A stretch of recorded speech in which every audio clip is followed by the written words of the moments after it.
এখন একমাত্র দাবি যে আমরা তত্ত্বাবধায়ক সরকারের অধীনে অনতিবিলম্বে জাতীয় নির্বাচন চাই। এর আগে অন্য কোন নির্বাচন এই দেশে মানুষ চায় না। পরিষ্কার কথা। উপজেলা উপজেলা করতেছে। আরে ভাই, জাতীয় নির্বাচনের খবর নাই, জোর করে নিয়ে নিছো।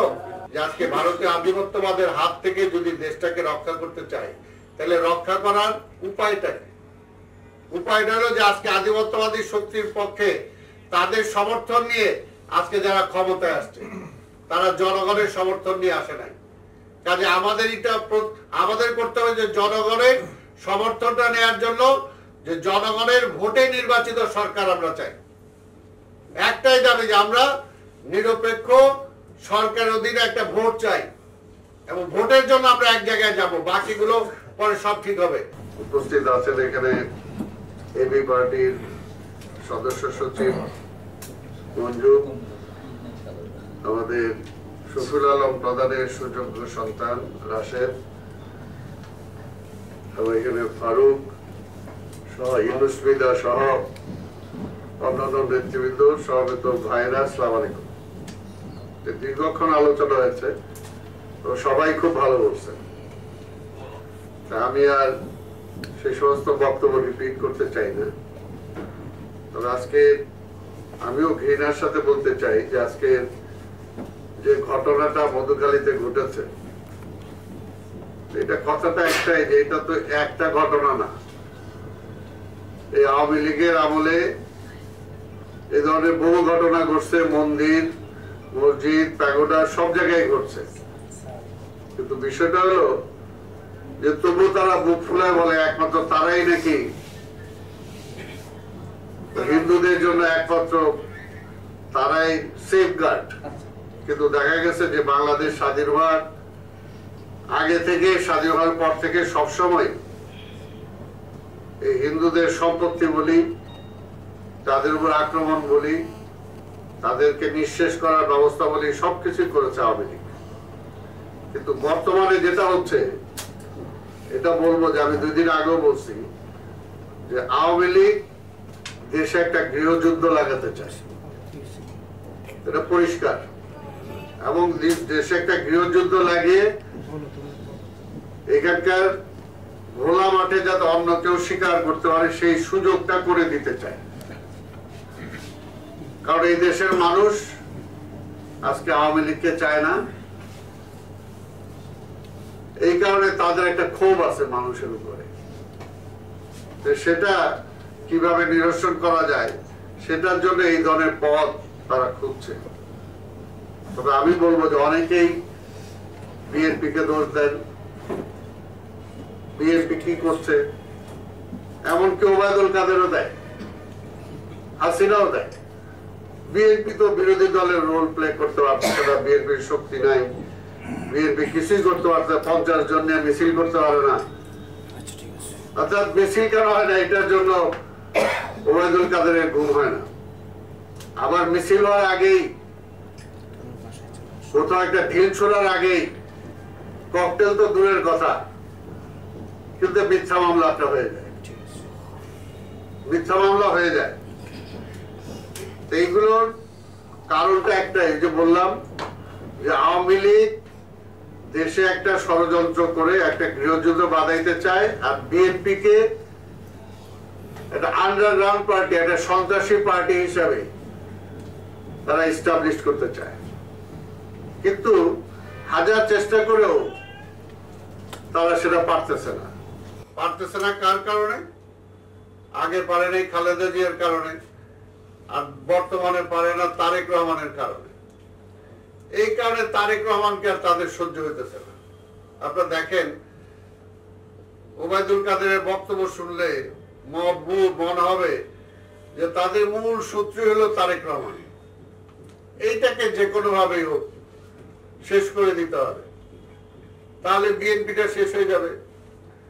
আর বিএনপি শেষ হয়ে গেলে তখন আর জাতীয়তাবাদী শক্তির নেতৃত্ব দিয়ে আধিপত্যবাদী শক্তির বিরুদ্ধে লড়াই করার মতো অবশিষ্ট যারা আছে তারা সেটা পারবে না। এই জন্য সুপরিকল্পিত ভাবেই কিন্তু তারা তারেক রহমানের উপর আক্রমণ করে, বিএনপির উপর আক্রমণ তো করছেই। আজকে এখানে আমাদের অন্যান্য দলেরও আছে, পাশাপাশি বলবো যে দেখেন দেশের যে বাস্তব অবস্থা, এই অবস্থায় আমরা বলি যে ক্ষমতার জন্য আমরা লড়াই করতেছি না, রাজনীতি করতেছি না, এটা একদিক দিয়ে ঠিক, আবার একদিক ঠিকও না। কারণ হাসিনা ক্ষমতায় আসছে বলেই কিন্তু আজকে এটা করতে পারতেছে। আর হাসিনা ক্ষমতায় আসার জন্য কি করছে?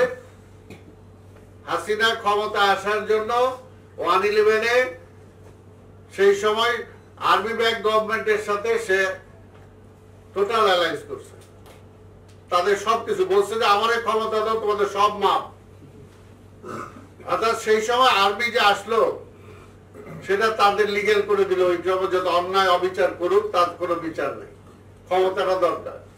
আর ক্ষমতা আসার পরপরই বলতেছে খবরদার আর্মির যদি কেউ চিন্তা ভাবনা করো ভবিষ্যতে ক্ষমতার দিকে, তাহলে কিন্তু খবর আছে। এই হলো আজকের আওয়ামী লীগ জোর করে ক্ষমতা আসার পরে এখন দেশ থেকে সবকিছু তারা গণতন্ত্র বলেন, ভোটের অধিকার বলেন, সবকিছু শেষ করে দিতেছে।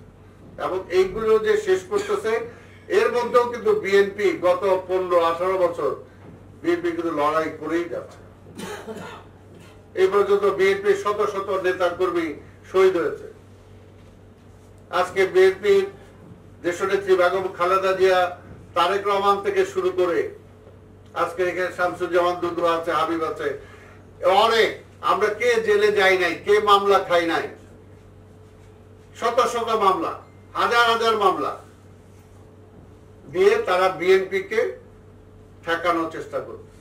তবে এখন আমাদের, আমি সংক্ষেপে বলবো যে এখন আমাদের উপায়টা দেখেন, এই যে এই ইলেকশনের আগেও আজকে যে গরম আমি উপলব্ধি করতেছি, আজকে যে চরম একটা অবস্থা আবহাওয়ার উপরে, এটাকে নিয়ে বাংলাদেশে যে প্রাকৃতিক সম্পদ রক্ষার আমাদের একটা কমিটি আছে। সুন্দরবন নিয়ে ওরা যখন ওই কয়লা দিয়ে বিদ্যুৎ করার জন্য যে প্রজেক্ট সেটা করতে চাইলো, তখন দেশে সবাই বিরোধিতা করলো, আন্তর্জাতিকভাবে বিরোধিতা হইলো, জাতিসংঘে বিরোধিতা হয়েছে। সেই সময় এই তেল গ্যাস রক্ষাকারী যে কমিটি, কি নাম আমি জানি না এক্স্যাক্টলি, জাতীয় এই রক্ষা কমিটি, জাতীয় বিদ্যুৎ, সেই সময় তাদের সেই আন্দোলনটাকে সমর্থন করে বিএনপি একটা সমর্থন দিলাম, আমরা প্রেস রিলিজ দিলাম, তাতে অনেকের হাতে ঘা লেগে গেল। এর জন্য বিষয়টা বুঝতে হবে যে আজকে একটা আন্দোলন যদি সফল করতে হয় বাংলাদেশে, যে কোনো আন্দোলন বলেন, বর্তমানে সাধারণ মানুষের নেতৃত্ব দিচ্ছে বিএনপি। সাধারণ মানুষের নেতা হইল বেগম খালেদা জিয়া, তারও বর্তমানে তারেক রহমান। কাজে বিএনপি কে বাদ দিয়ে কোন আন্দোলন সফল করা যাবে না বাংলাদেশে, আর সেটার জন্য তারেক রহমানকে বাদ দিয়েও করা যাবে না।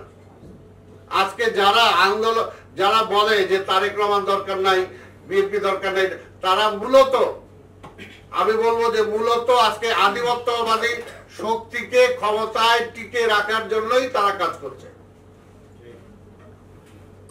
পরিষ্কার কথা। আজকে যারা বলে, একই বলে, কয় না শেখ হাসিনা ঠিক আছে, বাকি সব চুরি করতেছে, অনেকে জায়েজ করার চেষ্টা করে। আরে ভাই, উনি যদি ঠিক থাকে তাহলে বাকিরা চুরি করে কেমনে? বাকিরা করে কেমনে? কাজে এখন সব কিছু বাদ দিয়ে, একটা হলো যে আমরা বলি যে ক্ষমতার জন্য লড়াই করতেছি না, কিন্তু আবার ক্ষমতা না পাইলে এই আধিপত্যবাদী শক্তির কে হটানোও যাবে না। এবং সেটার জন্য দরকার সবাই একসাথে আসা এবং একটা জায়গায় আসা। যদি আমি বিশ্বাস করি, যেটা আজকে এখানে রাশেদ বলল, ফারুক বলল, মঞ্জু বলল, যেটা আজকে যদি আমরা চাই যে আজকে ভারতীয় আধিপত্যবাদের হাত থেকে যদি দেশটাকে রক্ষা করতে চাই, তাহলে রক্ষা করার উপায়টা হলো যে আজকে আধিপত্যবাদী শক্তির পক্ষে তাদের সমর্থন নিয়ে আজকে যারা ক্ষমতায় আসছে, তারা জনগণের সমর্থন নিয়ে আসে নাই। কাজে আমাদের করতে হবে যে জনগণের সমর্থনটা নেওয়ার জন্য, যে জনগণের ভোটে নির্বাচিত সরকার আমরা চাই। একটাই দাবি যে আমরা নিরপেক্ষ সরকারের অধীনে একটা ভোট চাই, এবং ভোটের জন্য আমরা এক জায়গায় যাব, বাকিগুলো পরে সব ঠিক হবে। কারণ আধিপত্যবাদী শক্তিকে যদি আমি ঠেকাইতেই চাই, তার হাত থেকে দেশকে রক্ষা করতেই চাই, তাহলে ওইটা ছাড়া কোনো বিকল্প নাই। এখানে আপনাকে আমার পছন্দ হইল কি হইল না, আপনার আমার মূল বিএনপির টোটাল রাস্তা একটা হইতে পারে, এবি পার্টির পথ আরেকটা হইতে পারে, তার একটা পথ আরেকটা হইতে পারে, কিন্তু একটা তো এক, যে আমরা মানুষের ভোটের অধিকারটা ফেরত চাই। মানুষের ভোটের অধিকারটা ফেরত চাই। ভোটের অধিকারটাই যদি ফেরত পেতে পারি, তাহলে কিন্তু আজকে এই সমস্যার সমাধান হবে। আজকে বিএনপি কে দোষারোপ করতে পারে, যেটা বললাম ওই যে আমি প্রথমেই বলেছি যে আওয়ামী লীগ চায় দেশে একটা গৃহযুদ্ধ লাগাইতে। আওয়ামী লীগ চায় বিএনপি হাতে অস্ত্র তুলে নিয়ে কিছু করুক। অস্ত্র তোলার আগে অস্ত্রের মামলা দিচ্ছে, গাড়ি জ্বালানোর আগেই গাড়ি পোড়ার মামলা দিতেছে। আজকে মহাসচিবের নামে আজকে সিটি কর্পোরেশনের গাড়ি ভাঙা পোড়ার মামলা আজকে তার বিরুদ্ধে দিচ্ছে। অর্থাৎ আমরা এটা করতেছি না, তারপরও মামলা দিতেছে। আবার তারা চায় সেটা যেটা ৭২ থেকে ৭৫ যখন তারা করছিল, সেটা যে সকল রাজনৈতিক দল নিষিদ্ধ করে দিয়েছিল বাকশাল, তখন বাধ্য হয়ে যারা রাজনীতি করতে চাইছে তারা আন্ডারগ্রাউন্ড পলিটিক্সে চলে গেছে এবং হাতে অস্ত্র তুলে নিছে। অনেকে জিয়া রহমানের সমালোচনা করে। জিয়া রহমানের ওয়ান অফ দা মানে কি বলবো সবচেয়ে ভালো যেটা সাকসেস, যে রাজনীতি শেষ করে দিয়েছিল সেই সময় আওয়ামী লীগ, সেই রাজনীতিটা ফিরে আনছিলেন। যারা আন্ডারগ্রাউন্ড পলিটিক্সে চলে গেছিলেন, হাতে অস্ত্র তুলে নিয়েছিলেন, সেই আন্ডারগ্রাউন্ড পলিটিক্সকে তিনি শেষ করে দিয়ে তাদেরকে পার্লামেন্টে নিয়ে আসছিলেন। তোয়া সাহেবের মতো লোককে পার্লামেন্টে নিয়ে আসছিলেন। তাই কাজে বিএনপি এখনো গণতান্ত্রিক দল। বিএনপি কে গণতন্ত্রকে প্রতিষ্ঠা করার জন্যই, ভোটের অধিকার প্রতিষ্ঠা করার জন্যই আমাদের শত শহীদের পরেও বিএনপি কিন্তু ধৈর্য ধরে যাচ্ছে। কিন্তু বিএনপি মানে এমন না যে সব ছেড়ে দিছে বা বিএনপি পারতেছে না, করতেছে না।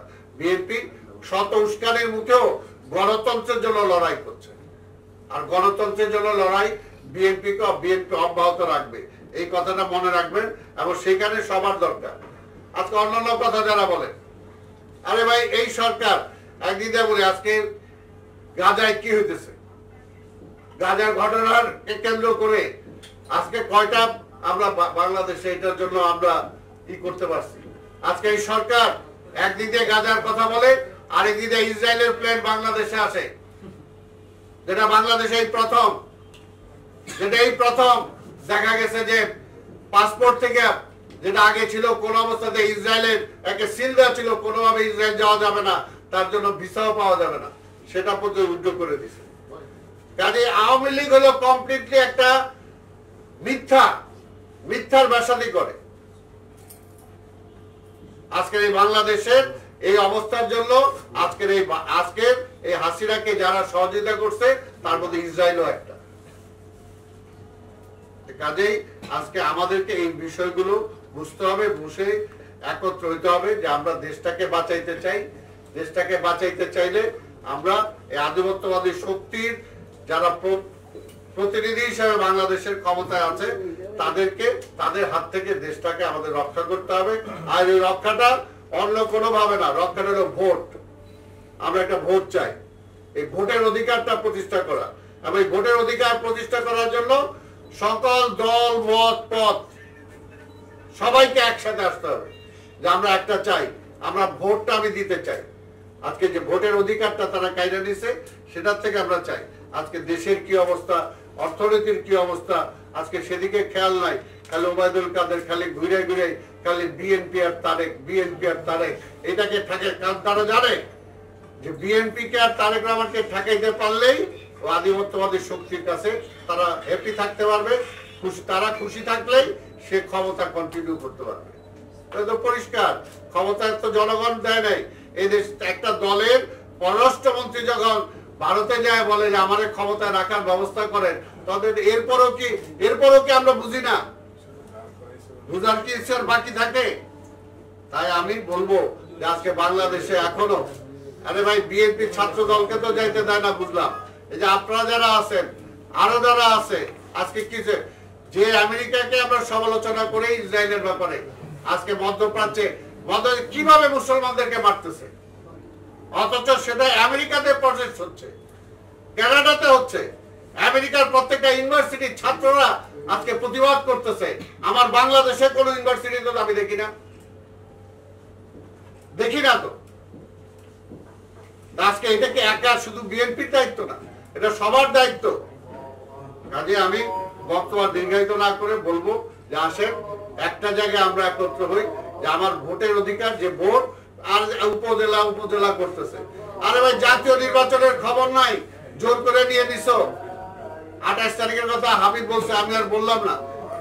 যে সাজানো পাতানো ভাবে বিএনপি কে জেলে ঢুকাই দাও, রাস্তা থেকে সরাই দাও, একটা অফিস বন্ধ করে দাও, আমি একটা এককভাবে নির্বাচনে নয় প্রশ্ন করে ফেলি। আবার বলে তারা নির্বাচনের কথা। কাজে প্রথম এখন একমাত্র দাবি যে আমরা তত্ত্বাবধায়ক সরকারের অধীনে অনতি বিলম্বে জাতীয় নির্বাচন চাই। এর আগে অন্য কোন নির্বাচন এই দেশে মানুষ চায় না। পরিষ্কার কথা। আপনাদের সবাইকে ধন্যবাদ। খোদা হাফেজ। বাংলাদেশ জিন্দাবাদ।